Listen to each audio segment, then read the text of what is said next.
no nsiambo abusiafo emobi bia adwo emu akwa abade oba Yok FM ene Hytvgh eso ano enwumre no nsia akan kase ayensa aka ne agebre na yesi hu konya ayede ba besumhya ne so se wei eyede ensanchurofo akọ oman ni twi ni nti ni nchuro ene ne nchada so akọ ne naase awurawura ne mfini ne mfim akọ chocho nsem nyina ba na samufo nso agebra tena se asemu kro je na nsem apaka hene mesumasi hu konya amede ba besum sa nwumre no nsia kase ebo wo Yok FM ni Hytvgh so de bedi mu akoti ni bini eno a ena demonstration kase pa etisi oman Ghana mu nyinyina fa ilevi yentua no ho na omubobo omudoma no ekowie demonstration omde kwakowie oman mu mrase bedwafie pani a ogina anamu agi omo petition omde bedan parliament no eye onimonyamfo Herina Idrisu wakasa ede afa ho yede emunsam ebeba betudwa sanso na emabi nso ekasa pa ede fa sa demonstration ya ho na ebi kura kete ebi so mbada abonten kopim se nyame be ya adum na 11 ya twe asan ya ntwe asan pa de aso mo be sore afiri ekwan so pa so mo be ko efie pa de lalai na so sa me no ka se obi ani kwa so 11 nso ye nya ntwe nsan enti ye be bomu nkomo pa ensem bi kan wenum ho ene yasi hu konya ayede ba besum se anwumre no nsia kase na ebi a wonam kasoa ne mpatampani se etuo beto a aya na etwere bema bo ena afen nso ube unsa bodo mosi apata so ana enye ni pamu na emomo bi na apagya ne de na kwa akosuo so obeko zongo na se hoba yi wani kana hoba yi de pan na efiri Amina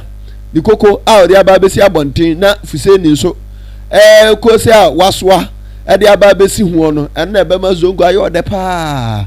ena nwumre bi a wonam kasoa ne mpata mu ba bia behu so oba bi na fu awro tintin be sese na ni mu abuse ni nante no okoni left right twininya set press before him na ta sasaba na anadwo wana amanfo ye demonstration on there wana obi apia no anadwo na nanwumre no nyuma ko mu apia yen ema ye de kase ne ba besom aseda kase yemfa nkoma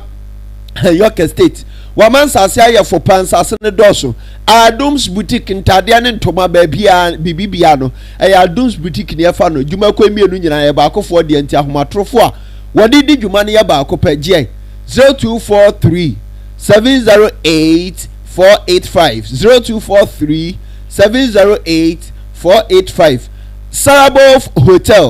Sarabof Hotel nyanya no contempo no so ho ne ebutuo ubetimi afrem panifo wa homatrofo nso no wabuki ene ye fiada nso ye boja ye ne kwakwaji ahomien ehwa na ye ne yadofo num ye kwakwa hyehye so ho a swimming pool so ho kwakwa otomu bia na chese bia kwa kama ede amayen 0242 222292 0242 222292 birthday ahodo eba so nyina no Sarabof Hotel ehọ na yakwa akodi no dedication so ebeba so si ebepon a okenkanfo anwumre eye me His Excellency Nana Kwame Owusu Nana Tino di achim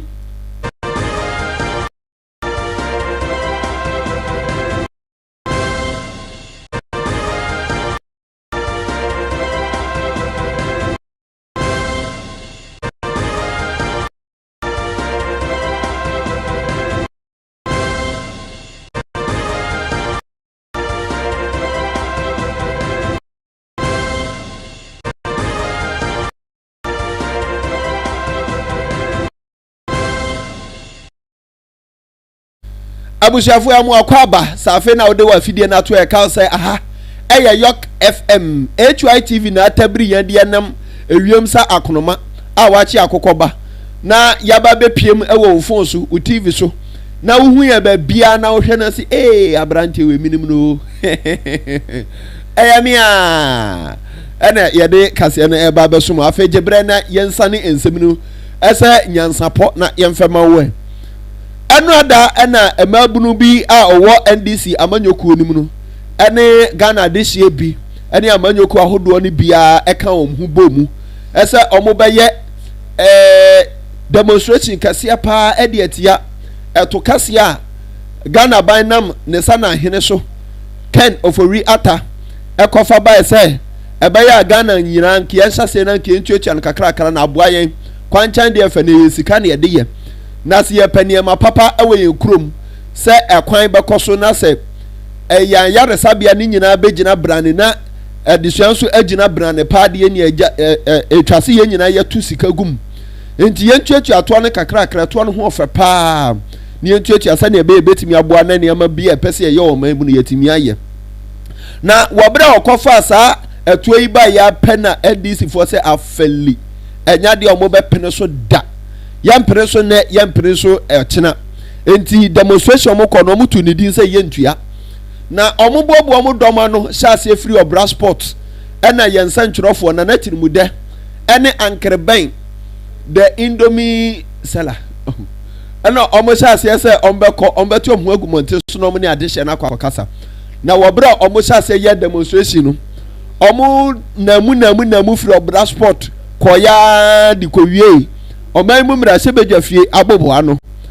omo de petition ekoma mra sebedwafo se monyina mu nsom na mu nsom nkenkan bi na mu hwe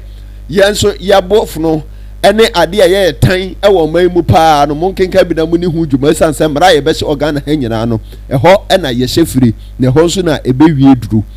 enti pani a wogina mra sebedwa nyina nso anamu na ogi omo petition no eye onimonyamfo Harina Idrisu ono ena eye domkuma no eba no dani ono kure ya nso ayamra sebedwani de ma adehye watermelon south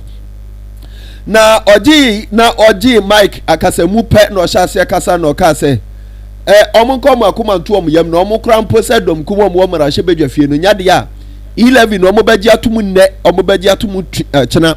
ombeje de ombetimi bia de omahode betimi bia no akon ede atia 11 sane ebe ya entimi maso de dom dodo ne beye bia no omo sorry e de atia omo nyintumu ne anyintumu trenti Ghana for enkom akoma ntom obiyem to receive your petition on behalf of the Parliament of Ghana. Be adequately informed that Parliament is yet to debate the policy principles of what I call the senior nuisance tax of an e-label. And therefore, at the policy principles level, we in the NDC party, as we have communicated, we are determined to share Parliament of that unacceptable standing and reputation of the rubber stamp of Parliament. Therefore, on many of these matters, we will stand counted with the public. Your views. Whilst commending you for a very peaceful and successful demonstration, this is what happens in a democratic society. There must be avenues for citizens to articulate freely their legitimate concerns. On the matter of e-levy, there is even more to it than many of you can accept this approach. I say without fear of contradiction that the incidence of the e-levy is 3.75% and not 1.75%. With technical competence, who understands the telecom arena aside, contradict me on this matter. The incidence of e-levy is 3.75%. So we have no hesitation letting you know where we stand. We are against e-levy. We will not support e-levy. We will support other measures and fiscal consolidation. Someday at the second reading I'll explain to you what I meant. But if you want to know that the bill before Parliament is even technically incompetent, I've heard the Minister for Finance tell the world that the teleposts have agreed to grant him a discount of 0.25%. Is that 0.25% of zero? Because Vodafone cash was zero. So where did you get 0.25% less zero? So what is before Parliament is not even technically competent. We are concerned we are concerned about even persons such as the matter of persons being dismissed for standing for rights in our society. So we'll look into the merits of your petition. It's on the matter of e-levy. It is a disincentive to the growth and development of our digital economy and goes against the core principle of any person who supports a cash-like economy. Therefore, we find your concern germane, but let's subject it to a thorough debate. But we will stand against it and we will vote against it. We don't need to let you suffer more under this. Joy, you know, I still remember Mr. Free and even him are not done bread. What he has forgotten is that he was my Sakawa boy. As looks president. We used to enjoy this. Now I'm praying with a tear. Thank you very much. Leader! Na onimonyamfo Haruna Idrisu ena ye kwhwe no na yemfiri wai ye nanso ye beda so agina demonstration ni mu am pani a ono ena ye Deputy National Youth Organizer Edema NDC amanyokuo no edi route de la sedo ena ekasai no ono so ege apa obewie ne krakra no kire se enya dia Obama kwan da NDC fo ene Ghana fo nyina beka bom omo makwan ema MPP fo emfa e-levy emewia Ghana fo emeyo mubukata da na e-levy so mo aka so mo ntua no sa etuo we esun etuo no mu odu Ghana ha omunim oba ko pa ne to ombetim di atoto e-levy tuo yi da oba bia to so nanso e-levy tuo yi pa de emu odu na se de etuo na ye teme tai hosapo no se uguru ho na se tena wo so ade abeto so uye be ma ye kotobekum ma ehu beto so pa enti omo so be ye de omo betumi bia na omo de asi e-levy no anokwa no wie ena order se kra chese wana ode won ho bedom wo mo ema mo timi ye demonstration kase sei editi aye na aban so osu oyeseti aban pa obegi atomu no odo bibia se papa na nche bia no omo besan aye demonstration fufuro biu obesre so obia nka ne humom no obia se du ona so mo fra se de omo aba ma ye fe no obia amra na enye fe enchen de enei ye de eni ehunu yi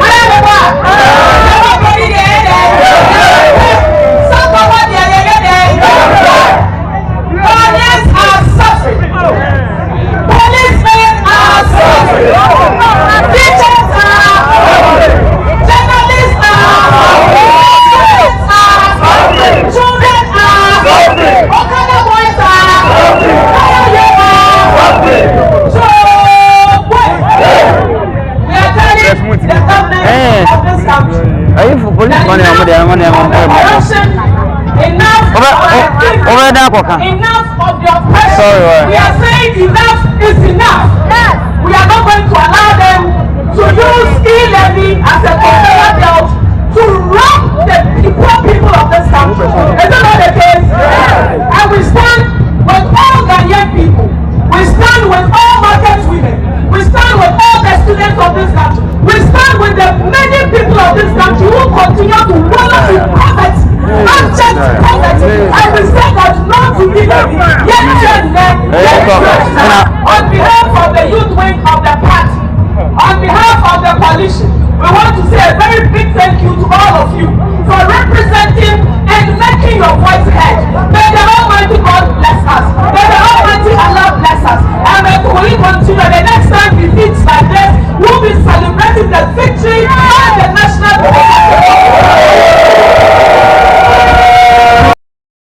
enti nipa ya kwhwe ni eye route de la deno sedo ono ena ye Deputy National Youth Organizer Edema NDC amanyoku no na emabunu bi nso a omode omohoji demonstration nim ene omode da fom a munyam munyam ene ebi woto pa ebi susu pa nanso omo kire se omo woto nso 11 to no so chen omo de na dodo enti anya de omo be pene ne no omo apre echina omo ntia enti se de ye to demonstration ni die nu ye ntia 11 no ene saa na omo so eka e de kira ban wie kura de kokobon nsem bi kura ma ban se sa ban anhwe no antwe eto na nsan ama eto na nkoda ba bi ofiri bai pan nkoda din na eto ya nya ne ho asem anko na so chinchina atwansa odeto ne beba ene ensam a omo aka ade agu Ghana Mampani His Excellency na Nado Danko Akufo-Addo so no se etie ni omo de ba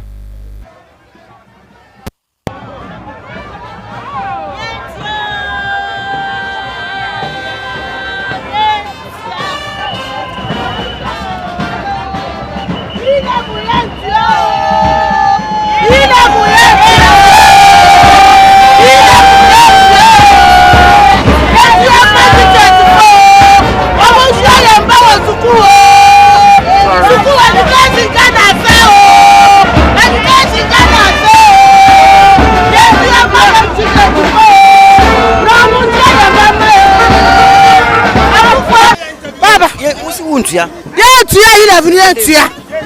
nyama bebre haye yamba suku kwaso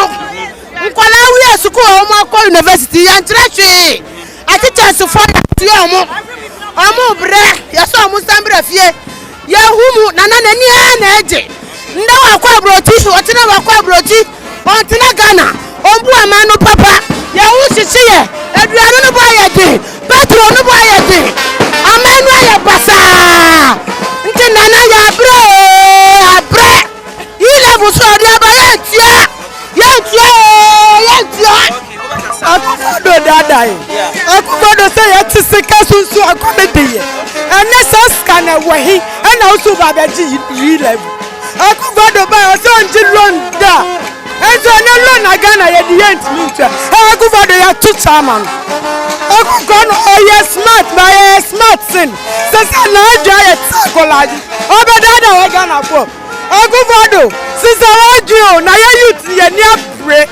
akudo sisa na aja ba funu no e so kan de ba ku bi Akufo-Addo onye ma Ghana nyina ade pesa Akufo-Addo ye ni say o make sure say no be kan ye bia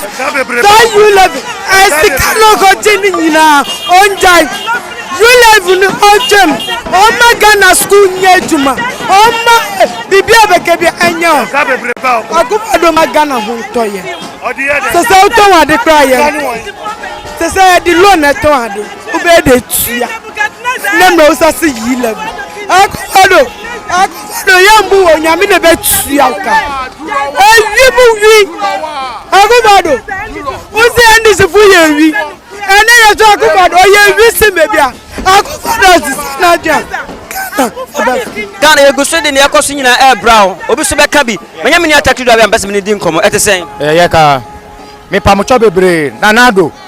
me di no ho ya pa because meni me say oyo oluman wenyi owo fie nyansa omo asi omo ofie nyansa ye wo bema ni nie bema na omo si omo frefre say MPP for bema no bema mo ni nie mahama tam no petro nu 15 series ene omo ni gallon ene omo ni nam ene me taxi driver ma park me ka me tumi to petro nanado enye bebi aka membo odua pa enye bebi a enye nya Akufo mi hasa aka membo odua mi na me ka chiro nanado kra me nimu ye aka membo odua pa nye sana ka wa be say Ghana for say upa ye cho mu so ohwe ewura ni Akufo ye fa oluman bia di president bio e wo Ghana ha wa be ka che say akokura o ye no me nimu so ya kokko aboni sa me nimu da so ya kokko aboni enem rewe sisa wadwin sisa suban omusi suku tam sa na otie ampa ene da mi nwuye o suku tam no sa na otie me tie pa me freeland na me ba ya je say me commande ba when na metua $200 for penalty no hwo awo di mi sa na mi se ni sikama mi busuafo a na Akufo-Addo wa chem hwe se wudi unsatu freezer mu se eti wodi na ye na wo sin ye ba wo be so da wo machi akọ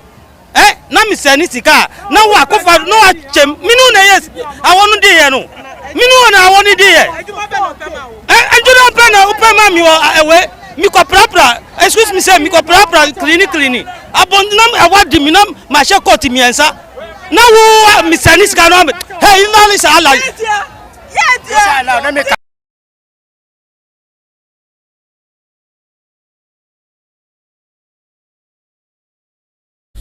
Eti na jese yentua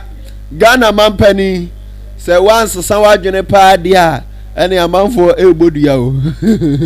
ene ehon kronoma na yanto aso na eno na Trimude ebopini woman baako ohwe ni din na osoche oso kete ena afin so kania sisu ni ebisan se na maame demonstration ni eye ena enya education hu demonstration ena enya etwadi hu demonstration 11 ne ye hu demonstration na kete ene kania ye sunwi eno so na ochese ho minu abema asam no kura ne pan wo abisa me na nso de etie nie se Ghana ban antwe 11 no anto antwene hiri no antwene tan to anto ba bi se akata hi na se oyana dwen se odi 11 to ne besan bade a ene se de omokani ombeda abonten omkoda da mu kura na omukura anya omo sep omo toma kura hunu na ebia adomo kon se ebia tuo we omo ba betafre ho ombeda abonten akopem se Ghana ban ba betwe eto no e de asan na sam no kasa nso de demonstration akona wie ye enra na kura enu na adwokura na omo pon ye se ye kasa yakwa abonten ho akɔhwe ho nyina ye humami a oka so ombeda abonten na ne kete se wani nkuma na aso nya baabi na okopa baabi de ne kete na gu ne kane anoma samre oyi na ni so spalere na ye hwese de one Trimude bo nkomo no oka ne nsam ni sifa ne ye hwese enei no oda so da abonten ho a so you feel mo me nda baba fie ye tia nda ye ntia ochena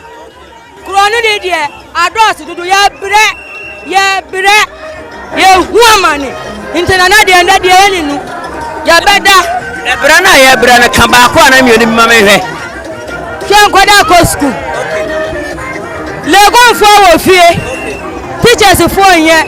ti o mu kansu na nkwada no nya ko a wo so wontua manu ye bre e su kuye ni na afina na akufuado kronu no address dudu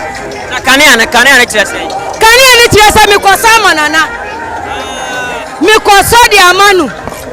se wodumu se woyi wenu fi 11 ni fi mu a medum na se wan tie fi mu a ya beda ho inda mi kura mi kete ana mi kutura mi kanie mi so enti ya okosa ne kete no aso ne kania ne di amana na se ohunu se Ghana fo kasa 11 yentwa mu dia ene oso kania ma no na onfa na hwehwe ni wasa de da bia wo ye no na onfa nante Ghana monten so no ohunu se Ghana fo na ededa bontin na ohunu se 11 to no enya de a omope na kayeyefo obi nso a omo atifidu mantamu na omo abom omo asese omo niama ababe piem wonkramantamu ababe bo asasa wa hasa omo ye adwuma de aboama womo nso akoto niama no mdi ko fie no omo komu ahom kakra no omo nso se he ye obi ka omo abobo omo ho ano na Trimude bo pi won obi so se na mo nso mo de ene se no se he abayefo ha omo papa se de abayefo etiti omo ewo nkramonten so no asefem na yensan nkoti a ono akwakosoa niama enye sika kakra ne babi owo akurase osan ne kakra no aban so osan beji so eto ebe ha adwen pa enti ebe ya eto ne de aban twensan na omuntua ti se o man ni mo ayede yenya dwuma bi beto ade wan siri pokula ye be kasa saa abayefo so haye ye be pressa ye ndidi de bia ye kofie abayefo so haye edo na jukura ye na aden ye da bontie ni sika ade o man ni mo ayede toto impanifo no mo hye ye ni apre sisi o ye ka ye fo no me na me gina no me wan ba 6 me do me nyina bakaya yo na me be ye juma so ni ho ye be aba fo pam omintim tonade pia wata kura ye 5,000 ube to jana omintim tesiri 5,000 yentim da enti yentu ya ba ya bai kaya ye ni bie ni ho a ne to so kura da omo nyina omo to nkro akama na ban kofa to aba to aso che kaya ye ni to ebe de no atimi atua koto bekuma nti ene yetesade a omuntua abusia aha ena bereba makwan makase ebo ye boboa no ede besum sanyumire no nsia kase ebo yo Yok FM ni Hytvgh so no ha ene edi besie dedi mu akotin ni bini enu ada demonstration course wo no ombobo omodoma no no ko jai omokrata mu petition ede ko ma mrahye beja fie no pani a wogina mrahye beja na mu giye eye onumonyamfo Haruna Idrisu ono ye dom kuma no ba no dani ogina na mu kasa se omba ye dom betumi bia akon edietia e-levy omoma no emaso sanso na ekopie mu ni ekohunu se emani bi kasa nyade a e-levy to no omu betua omuntua ne omuntua ne china saban ansakra na adwen na se wanyi e-levy to no emfiri ho de a ene eduaba omo aso de agu aban no so no se tie ni ye de bre wa wonya bi ehweye ensem bi kan we no ho ne abu ano de besom wo se enyumre no nsia kase ye bo ewo Yok FM ni Hytvgh so enyuma ko eso yasene nie Han Yok Estate Mansas na yefo Adams Boutique entade ne doso entomanso wom bebre na yakoye wadi me pa cho eho ane yakọ akofa nim se match wedding chencherenche bi ebekoso go Hytvgh adwuma mu ha no se tie nie eho ntade wedding gown nyinyina yakofa free Adams Boutique enti uba ho anasi etwa na so hwe ubi wo TV ne so a no abon sempa no say oh na so utim say yes fine pa wa wani bebre ye fa no ye wedding no so ntade no so pa na so ne buo edafom say ye atim ye wedding ni wie pe ba bia ye ko honeymoon ye nyenya no contempo no so sarabo hotel ye booki hotel papa bi empa no esusi anofun odo oba ne to so atim say umia no no koso no oba from na dead wa be shit no within 2 minutes bia ne aba be sesa ne dia maw no ani age dem ho hwam bibia ye fine ana afin so ubenya babia receptionist babia bagigi wani kakra na eho e kama bibia koso fan nti wo twa dey 0242 22 22 92 0242 22 22 92 enyuma ko ya dawro ma na omo aso yasene eme ye de kase ebo no ebrewo asedan kase nkoma